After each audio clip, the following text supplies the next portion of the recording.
Daily Tech News Show is made possible by you, the listener. Thank you, A.B. Puppy, Dale Mulcahy, Matt Zaglin, and R.W. Nash. Good luck with those potatoes. On this episode of DTNS, science can help you with cheap and easy night vision and put a battery in your contact lens. Artists take their art away from prying AI eyes. And Ron Richards joins us to explain why Samsung is suing Oura over smart rings. This is the Daily Tech News for Friday, June 7th, 2024 in Los Angeles. I'm Tom Merritt. And from Studio Animal House, I'm Sarah Lane. I'm the show's producer, Roger Chang.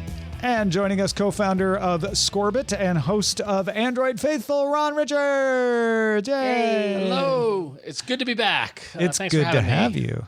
How is the pinball world? I know how the Android Faithful world is going, but Android Faithful's going great. Pinball is great. It's very exciting. Right now, this weekend is the World Championships are happening in Inland Empire down in Southern California. Riverside, is that right? Riverside. Yeah. Riverside. Riverside. Ontario, West Covina. Yeah. So this is a big weekend. If you are on Twitch and you look for the account IE Pinball, you'll see that they're streaming everything this weekend. So if you want to see some competitive pinball, tune into Twitch at IE Pinball. Yeah, not Internet Explorer, but Inland Empire. Inland Empire Pinball. Okay. Yeah. My buddy of mine, Carl, is handling all the streaming from that. It's an exciting weekend. It's like the Super Bowl of pinball. So. Fantastic. Oh, that's exciting. All right, let's start with the Super Bowl of short news items, the quick hits. After issuing overly broad terms of service to protect itself when doing things like checking for illegal content like CSAM and creating thumbnails, Adobe issued a statement that it was only because it had added manual review to the automated scanning that it had been already using. Adobe's statement says it does not train its Firefly models on customer content and will never assume ownership of an Adobe user's work. The company also says it will be clarifying the terms of use acceptance consumers see when opening applications. That last part is what I was waiting for. Like, yeah, you can say whatever you want. Put it in the terms of use, please. Yeah, going forward. Yeah. What are we doing? Features for Copilot Plus PCs haven't been controversial at all. In fact, they're not even released yet, and they're already controversial. One of the ones that we've been talking about a lot on the show, we talked about it Monday, we talked about it yesterday, is the recall feature. That's the one that can capture everything you do on your machine in order to train a model to be able to answer questions about what you've done on the machine. First, Microsoft has changed it to be opt-in. So no longer will you have to dig into settings. And granted, this was all beta, so this might have been in the plan. They just hadn't rolled it out to preview. But it will have a clear option during setup to turn it on or leave it off. And if you don't choose to turn it on, it will be off by default. Microsoft will also require Windows Hello authentication every time you enable recall to prevent someone from grabbing your laptop and doing a search through your recall stuff. And in addition, the database will only be decrypted after that authentication. So you can't just go in and look at the database either. Microsoft has also done the other thing I wanted them to do, encrypted the search index database itself beyond just the disk level BitLocker encryption so that somebody can't just exfiltrate that database. It'll be encrypted if they did. All of this is still yet to come on a laptop. The first Copilot Plus PCs are launching on June 18th. The nationwide Samsung Electronics Union carried out a one-day strike on June 7th, the first strike in Samsung's 55-year history. Conveniently, the strike took place on a Friday between the Thursday Korean Memorial Day holiday and the weekend. So, it's still a strike. A company called Surgical Safety Technologies is developing a black box for surgeries. So like the one on airplanes, but for the operating theater. The black box would record everything happening in the operating theater using panoramic cameras, microphones, and anesthesia monitors. It then uses algorithms to process the data and output a series of short video clips and statistics which would be useful for doing your post-op checklists.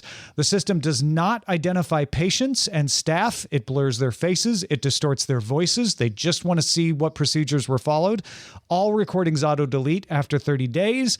And they admit the box has an output error rate of 15%. So the reports are actually reviewed by medical analysts at the company before being output to the hospital. So there's a human in the loop as well. Surgical Safety Technologies is deployed at 40 institutions in Canada, Europe, and the United States.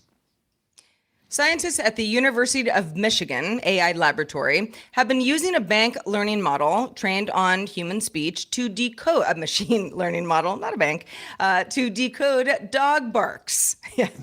I was looking at barks and I said bank. So yes, machine learning model, dog barks. They fed recordings of noises from 74 dogs of varying breed ages and sexes into the model. Turns out it's about 70% accurate. Dogs. How do just they know like us? How do they know it's accurate? Good question, actually. Like, I guess they look at the behavior somehow. Yeah. Or they asked a dog to How do review you it. validate that? Yeah. I question that. All right, let's talk vision tech. We have two stories about ways to enhance your vision today. The first is a way to get a heads-up display in your contact lens. Scientists at Nanyang Technological University in Singapore have developed a 0.2 millimeter thick battery. Your contact lens is usually about a half a millimeter. So this is less than half the size of your contact lens.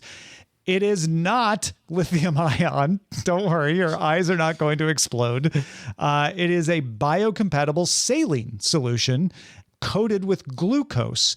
The glucose reacts with the sodium and chloride ions to charge the battery.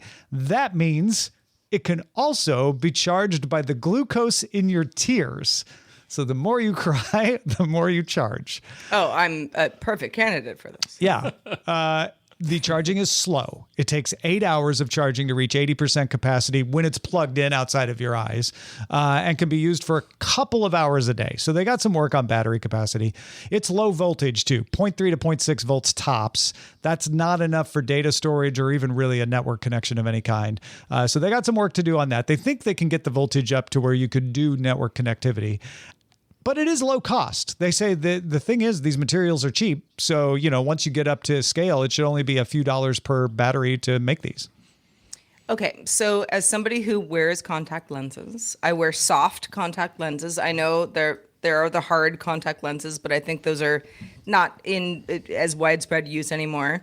To fit something like this within the extremely thin contact lens I put in every morning, all good. But would it add to the bulk? Because that, I think, counts for a lot. Yeah, that's a good question. I didn't see whether this makes it 0.7 millimeters, Or just kind of gets inside there somewhere. Yeah. Because, I mean, they're thin and flimsy. You got to be real careful with these things. Also, I mean, I love the idea of this, but what is the real world way that when I have a battery in my contact lens, I do anything better? Well, this seems like the first step towards the Star Trek Geordi LaForge post-visor solution, right? Yep. Where eventually we have an AR system that is in a contact lens. It's going to need to draw power somehow. So presumably this is the path to it. But if it's got to be able to carry data. The question is it's not powerful enough for data storage. But where are you storing the data? Is there another part of the contact lens that also has data storage? The thing that gets me about the idea of a contact lens as an AR display is that you have such limited real estate, and the nanotechnology or technology has got to be as close to nano as possible. But we got to make these steps before we get there, I guess. Yeah, the data storage is, I think, just for caching, like very small amounts of data storage. We're not talking about a 100 gigabyte hard drive on the contact lens. You got to run the software. You say that now. Yeah. You say that now. And you're not going to be 1 terabyte left eye. But wait a minute, I left that file in my contact lens. Hang on, let me go get it. To your point, Sarah, though, anything that is done in AR glasses that you're like, oh, that would be cool. It'd be cool to be able to see directions or have identification of who I'm talking to, or any of that stuff could work. But also there's health solutions. There's vision assistance and other kinds of accessibility things they could talk to or do. And that's what their first perceived business is, being able to sell them as a healthcare option for people. Yeah. I mean, listen, we've talked before about, some of us need to wear glasses or otherwise have eye correction. I wear contacts because, I just don't want to wear glasses every day. Tom feels opposite of me. But for folks who are like, I can't just, I don't know, let's, fast forward to when AR glasses are all the rage and you need them for life. We're not there yet. We're still trying to, prove the model. But let's say we get there. If you can't wear glasses, this sounds like the right option. Next is night vision in a pair of reading glasses instead of a big old honking headset. Scientists at ARC Center of Excellence for Transformative Meta-Optical Systems, or TMOS in Australia, have developed a way to put night vision in regular old specs. Night vision currently involves an electronic image intensifier that converts infrared photons to electrons and then multiplies them. So you're basically amplifying the light. Those electrons then hit a phosphor-coated screen, and that makes that glow green that you see in night vision displays. This new way of doing it uses a lithium niobate metasurface, which boosts the infrared photons into the visible spectrum. So it just increases their wavelength without the need to convert them to electrons. That allows not only for night vision from an ultra-thin film, but it improves the resolution. It's a better quality view as well. But yeah, this is cling wrap thick stuff that you can put on glasses and boom, night vision. I know this was an Australian research project, and not everybody has seen the visuals, but I love how one of the options was like, and you can see a kangaroo in pitch black. Where I'm like, are kangaroos like nocturnal animals that we need night vision They were just for? looking Maybe around so. at night to what was around them. They were in Maybe so. Australia. Yeah. Exactly. You can exactly. watch the dingo eat your baby. Oh, Ron. Somebody had to go there. All right. But I actually think this is probably one of this one may be closer to being more practical, although they are farther away from commercialization than the contact lens, in that, lightweight night vision would be a huge boon for tons of industries, military applications, of course, but also hunters and wildlife trackers, birders. Anything that just makes it cheaper and easier to carry around night vision, I think would expand the uses, probably put it to uses that we never thought of before because it was too bulky and expensive to use. With my neighborhood feral cat colony, I would like these right now. Just, if I got to walk the dog after 10 p.m. type Right. thing. That's a good use for sure. I just think it's fascinating that we're going from those enormous night vision goggles with just basically like this big thing in front of you with the dials and everything to just like a thin film that you put over glasses. Like that seems like a big leap. I'm sure there's something in between that we're skipping or missing, but like every time I've seen night vision, it's been that huge, enormous thing that you got to put on. Yeah. And so it's cool. one of the things that metamaterials don't get enough attention for is like you can make those big leaps when you discover these materials like them. Yeah. Very cool.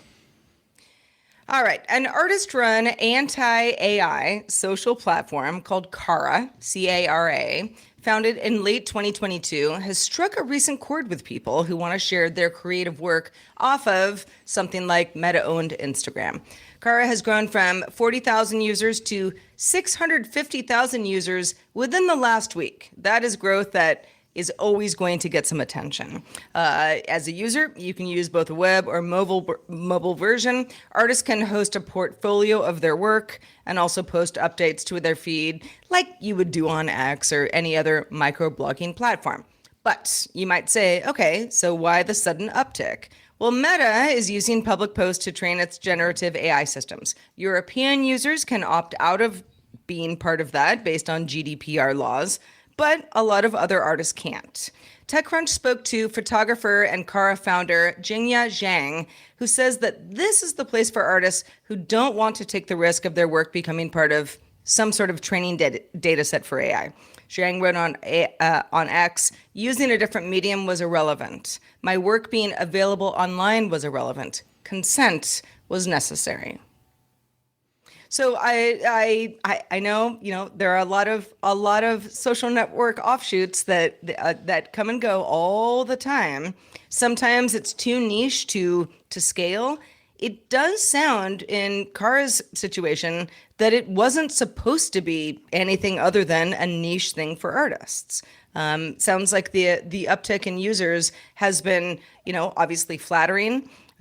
Super great for a lot of people to find each other, but also comes with another host of problems because, for example, in Kara's case, their hosting server ended up charging them like a ridiculous amount because they just had too many people pinging the server. Well, I mean, it's scale, right? This is what we. I mean, this has been the story that we've seen for what the last. I mean, now I'm gonna make us all feel old for like the past 20, 25 years, right? Where an application comes out and it hits the right place at the right time and strikes a chord with an audience, and then it hockey sticks and it's not set up to scale for that.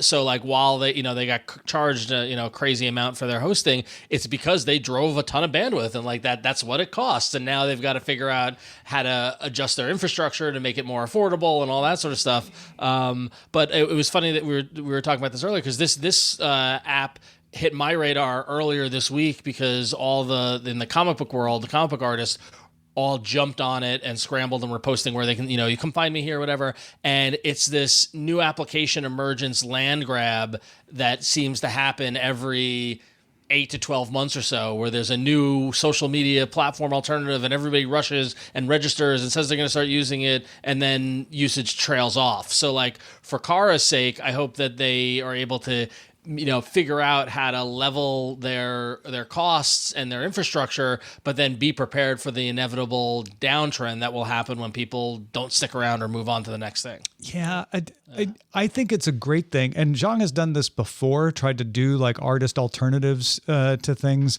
None of them have stuck yet. Maybe this is the one that does. But it is really difficult, even when you're doing it for the right reason. Ask the Mastodon people circa 2017 to get people to stick around, even when they all come flooding in.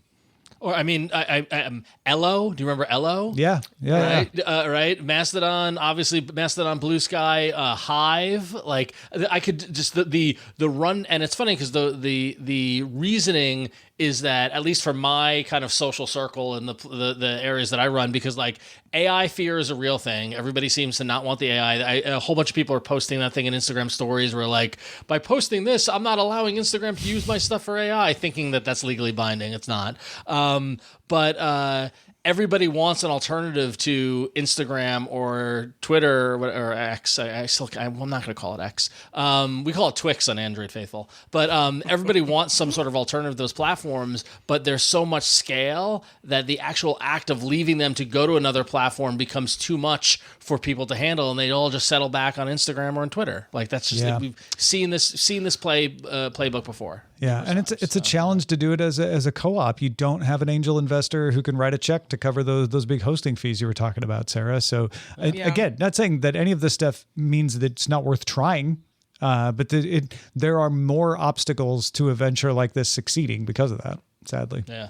And I mean, this is a great way to get the attention of venture, and a great way to get an angel. But she says she doesn't want to do that. She doesn't want to be beholden to other people. So keep paying $100,000. I mean, I get that. But yeah, I mean, yeah, it's like get to a scary place and then let's talk. Yeah. But yes, I also feel like I was reading a lot of discourse about Kara online and why artists like it and want something like it, and people were saying it feels like DeviantArt early days, and for a creative community that wants something kind of just for them, even though art and also some chatter back and forth. If you don't feel like you belong on something like Instagram, even though that's where a lot of people are, then yeah, it's a community.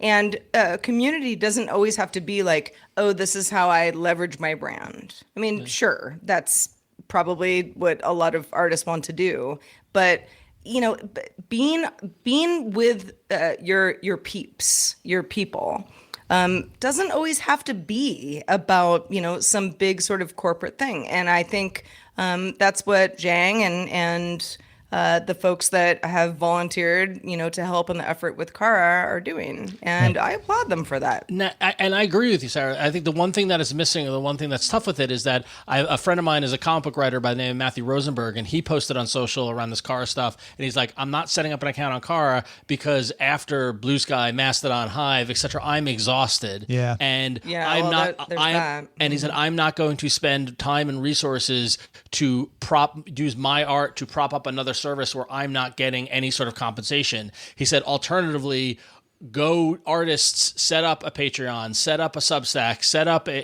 website on Ghost, set up something where you can directly support the artists. Gumroad, like there's all these other kind of platforms that enable a direct monetary support of art. And you do miss that community then, and you do miss the discovery element. But it's a good factor where like everyone running to Kara, maybe if Kara's smart, think about a way for these artists to be supported and sustain their art at the same time, and build an interesting financial model. To me, those are two different things. Like Kara is for discoverability and a little bit for community, and Chang is a professional photographer. Like she does real work, so she wants to get paid for her art. To me, it's like Kara is a place for people who want to build up that following and get exposure, and then Patreon and other things are places to send them to be like, once you've gotten exposed, come over and take a look at what I do and support it directly. Because I'm with you. It's just that Patreon is doing better at discoverability, but it's still not close. It's still a challenge. It's so hard. Yeah. I will give Kara big credit. Like their apps look great. I'm looking at the Android app on the Pixel Fold, and it's gorgeously done. It's well developed. So good on you for that. Folks, we do a top 5 every week. It's 60 seconds long. You have no excuse not to watch it. And especially this week, you're going to want to see it because it's the top 5 PCs from the Soviet Union. That's right. In the Soviet Union, the PCs count you. You can catch it at Daily Tech News Show on TikTok, DTNS Picks on Instagram, and youtube.com/Daily Tech News Show. The Verge reported on Monday that Samsung had filed a lawsuit against Oura, makers of the Oura smart ring. They are seeking a declaratory judgment stating that the Galaxy Ring does not infringe on 5 of Oura's patents. It's a preventative lawsuit. They're like, just say it now before we get sued by Oura. The lawsuit also revealed the Galaxy Ring is expected to go on sale in the U.S. in or around August of this year. That's probably my favorite part of this lawsuit, Ron. Yeah, I mean that was the big news of the fact that in filing this lawsuit, everyone's been since January. When is the Samsung Ring coming out? When is the Samsung Ring coming out? Now we know. In or around August. So end of the summer, you can take a look at it. Obviously, Samsung has an event coming up that we'll probably hear more about it from, and then eventually released in August. And like you mentioned, they wanted to get ahead of any potential litigation because Oura likes to litigate. Oura likes to sue people. I know you're not a lawyer, but you found a couple of good sources. Can you kind of lay out for the layman what's going on with this lawsuit? Yeah, sure. And I actually found a great breakdown of it on a website called dcrainmaker.com, which is actually a lawyer, which is pretty cool. But basically what's happening here is that, so obviously Oura and other smart rings have been out in the market before. In January, Samsung announces that they're going to be coming out with a ring, and that got a lot of attention, and I got the attention of Oura, who immediately after that announcement in January were putting forth their CEO to put their brand out in the conversation, backed by the fact that they own many, many patents in the smart ring space. And as evidenced, they are not afraid to protect those patents. They've already, in the past 2 years, have got a handful of lawsuits against competitors. They sued Circular. Wow, my Long Island accent came out there. Circular, Ultrahuman, and Ringcon, to name a few in the past couple of years. They have about 100 patents that they're using to enforce to protect Oura in the marketplace. And the issue here at hand is that Samsung, seeing this behavior by Oura, seeing the fact that Oura likes to litigate, says, okay, we're going to sue preemptively because we don't want a potential lawsuit to get in the way of our rollout, to go with the negative press and that sort of thing. And in addition, the lawsuit states that they are claiming that several of Oura's patents are too general and should be invalidated. which could have huge implications on all their other previous cases, anybody else entering the marketplace, and that sort of thing. What I find really interesting about Aura is that while they are firmly established in the marketplace, all those patents were not developed by them. In fact, of their over 100 patents, the majority of them were through acquisitions. They bought a portfolio of patents at one point that included a bunch of stuff that they're using, and then they acquired other companies who had other patents. Smart on them. That's a way to play the game. But they're really I feel like patent wars we've been talking about for years, right? Yeah, right. Various things. And usually it's the company you're rooting for versus the patent troll. Like there's a patent troll who scooped up all these patents and they're going to put the company out of business. In Aura's case, they're being an innovative company and a patent troll at the same time, which is fascinating. Is it really a patent troll though? I know some of the patents were acquired, but that's something that you're allowed to do and should be allowed to do. You acquire a company and acquire a patent so that you can add that to your product. If they've followed the rules and the patents are valid, which I know Samsung says some of them aren't, isn't that how the way it's supposed to work? Is you don't get to rip off my work. Yeah, yes and no. And the big question is if the patents are valid. Again, I'm not a lawyer, but if the patents are so general to stifle innovation and stifle competition, then that's a problem, right? Yeah, so then they should be invalidated. Yeah, I'm with you there. Yeah. And Aura does have a choice to make as they go forward in the marketplace to say, okay, we're going to differentiate ourselves through quality of product, through quality of service, through software, et cetera, that sort of thing. Or we can differentiate ourselves and isolate ourselves in the courtroom. Which, at least from my point of view, I want to see competition. I want to see different I want to see different product categories emerge, and there be several players to give the consumer choice. That's the best thing.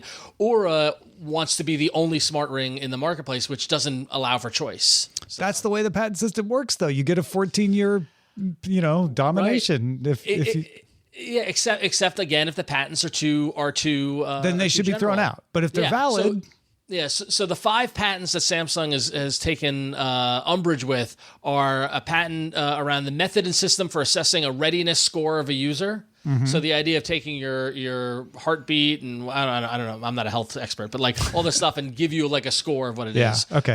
The other patents are around wearable computing devices and wearable electronic and manufacturing devices. So again, not a patent lawyer. Talk to a patent lawyer to get more stuff, but at least in this article I found on DC Rainmaker, the guy gives an analysis and he says, "Hey, I'm not one to defend Samsung. They're a multi-billion global conglomerate, huge company. 55-year-old chaebol. Yeah, exactly, with one strike. But in this case, he thinks they have pretty good standing and pretty valid case, and right now is favoring them to win this because the existing patents are too broad and already on shaky foundation. Yeah, so, and if that's the case, if that's what they find, that's good. Then Samsung should bring these because we have too many overbroad patents out there, and they should. If these patents get invalidated, then the smart ring manufacturer marketplace opens up even more because more players can play and that sort of thing. So, and this patent case alone shows that this is a market that at least 2 companies think are worth fighting over, right?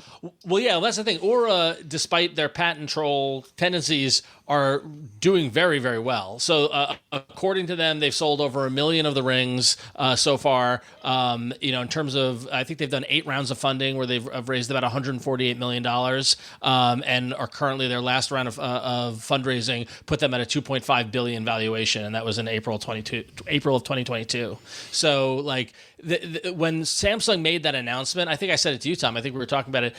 I felt like the Samsung entering this wearable ring validated that category, right? Here's a major player, will Apple be far behind and that sort of thing. But the way Aura's, it's already been validated. I didn't see these numbers until researching it just now. It seems like Aura is well on their way to being, pretty established as the go-to smart wearable ring. And they obviously want to protect themselves while doing it. So, yeah. All right. Before we get out of here, let's look into what Chris Christensen is up to, Sarah. Oh, well, if you're enjoying traveling on cruises and maybe even would like to travel on a cruise by yourself, but aren't so interested in the idea of sharing a cabin, Chris Christensen might have a good website for you. This is Chris Christensen from Amateur Traveler with another Tech in Travel Minute. I have another useful but ugly website for you, and this is from vacationstogo.com. If you're interested in cruise discounts, this is a great site for finding things like senior discounts, EMTs, firefighters, military, residents of California, but especially singles, because singles can be expensive for cruises if you don't have someone you want to share a cabin with. So go to vacationstogo.com, look for more cruise discounts, click on singles, and then show me the deals, and you'll see an ugly but useful website that's run by Cold Fusion. Kids, ask your parents. It's back from when the web was run on hamsters, but that you can look for places for cruises that have up to 100% single supplement discount. And so that's quite useful if you're traveling by yourself. This is Chris Christensen from Amateur Traveler. I love that. Yeah. Never thought about going on a cruise alone, but if I could and have my own cabin, Yeah, right. might be kind of fun. Yeah, bring down the price a little. That's cool. A good resource, even if it is an older design. How can Cold Fusion still be working in 2024? Is that secure? Well, somebody built by Cold Fusion for sure. Ron Richards, thank you so much for being with us today. Let folks know where they can keep up with all that you do. Yeah, thanks so much, Sarah. It was great to be here. You can follow me out on social at RonXO. I'm on Kara. In fact, I signed up for that as well. But most importantly, head over to AndroidFaithful.com. That's where you can see our brand new website. I've been on the show in the past talking about Win and Mishal and Jason and myself with the Android Faithful podcast, which is going to be a year old in a month, which is pretty exciting. But we early May, we launched a new website, and that's where we're doing even more content around the world of Android. So check it out. We're super proud of it, and we're going to be just keep the content machine going, because none of us like to sleep. No, it's impressive, folks. You got to go check out AndroidFaithful.com. And it's just crazy how much content y'all are putting out with the podcast and the post and everything else. It's wild. Still not enough. Never enough. That's how Ron's always been. Yep. You know, he's just a product guy. More. Well, patrons, stick around for the extended show, Good Day Internet. It's Friday. We love to do fun stuff on Friday, so we have a trivia quiz created from the mind of Roger Chang about rings. And, Ron's here, so might have a little comic edge to it as well. Can you figure out the answers before we do? Stick around and find out. You can also catch our show live Monday through Friday at 4 p.m. Eastern. That's 2000 UTC. And you can always find out more at dailytechnewsshow.com/live. We hope you have a great weekend. We're back on Monday covering WWDC with Nika Montford and Terrence Gaines. Talk to you then. This week's episodes of Daily Tech News Show were created by the following people. Host, producer, and writer Tom Merritt. Host, producer, and writer Sarah Lane. Executive producer and booker Roger Chang. Producer, writer, and co-host Rob Dunwood. Video producer Joe Kuntz. Producer at large Anthony Lemos. Spanish language host, writer, and producer Dan Campos. Science correspondent Dr. Nikki Ackermans. Social media producer and moderator Zoe Detterding. Our mods, Beatmaster W. Scottis1, BioCow, Captain Kipper, Steve Guadarrama, Paul Reese, Matthew J. Stevens, aka Gadget Virtuoso, and JD Galloway. Mod and video hosting by Dan Christensen. Music and art provided by Martin Bell, Dan Luders, Mustafa A, Acast, and Len Peralta. Acast ad support from Tatiana Matias. Patreon support from Tom McNeil. Contributors for this week's shows include Shannon Morse, Scott Johnson, Justin Robert Young, and Chris Christensen. Our guests this week were Sean Hollister and Ron Richards. And thanks to all the patrons who make the show possible.